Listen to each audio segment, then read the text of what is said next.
You have never voted in an actual presidential election. You may be surprised to hear this and think that you indeed voted for the president, but that's false. The Electoral College are the only citizens who vote for the president. This is an important topic to discuss because it challenges our views on what kind of democracy we live in. I'll start by giving you some information on what the Electoral College is, then I'll show you the flaws in the system, and lastly, how we can change it. Now, the Electoral College is a group of 538 electors. These electors are people who actually vote. When we vote in a presidential election, we are actually voting on the electors who are picked by our state's political parties.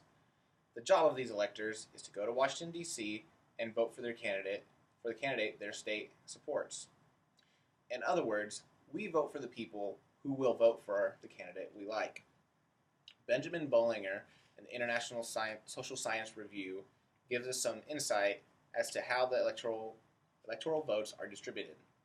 These 538 votes are distributed amongst the states. Each state gets a minimum of 3 electoral votes, and the rest are distributed by population. The system may not seem bad at first glance. It looks like there's just a middleman, but there are some inherent flaws that need to be addressed. One of the problems with the Electoral College is that if you want to vote against your state's majority, then your vote really just doesn't count. That's because it's a winner-take-all system for the state's electoral votes. If 51% of the people in a state vote Republican and 49 vote Democrat, then the Republican candidate gets all of the electoral votes, not just 51% of them.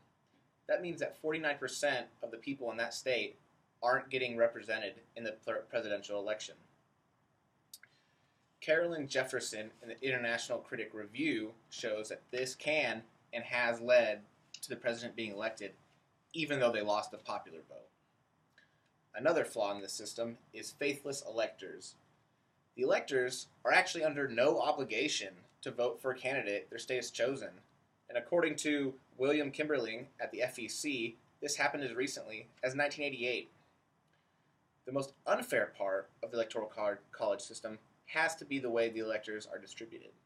Because each state starts with 3 votes, then the rest are determined by population. Small states get more representation than larger ones. If it went purely off population, then many states would have less than 3 votes. So in these small states, the ratio of citizens to electoral votes is much lower than in larger states. To illustrate this point, we can look at Wyoming and Texas.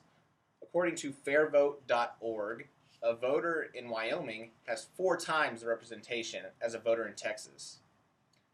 That's because Wyoming gets 1 vote per 175,000 voters, while Texas gets 1 vote per 715,000 voters. This all shows that we as citizens are not getting equal or fair representation in presidential elections. That is why we all need to push for reform of the electoral process. Reformation of the election process is a necessity, but what can we do to change the system? Dewey Clayton of Black Scholar gives us a few examples of how to reform the Electoral College. One way is district voting.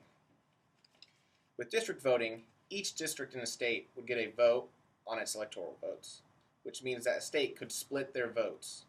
Nebraska and Maine are 2 states that currently use district voting, although it is for only one of their votes. Another reform could be proportional representation. This reform would restructure how electoral votes are distributed.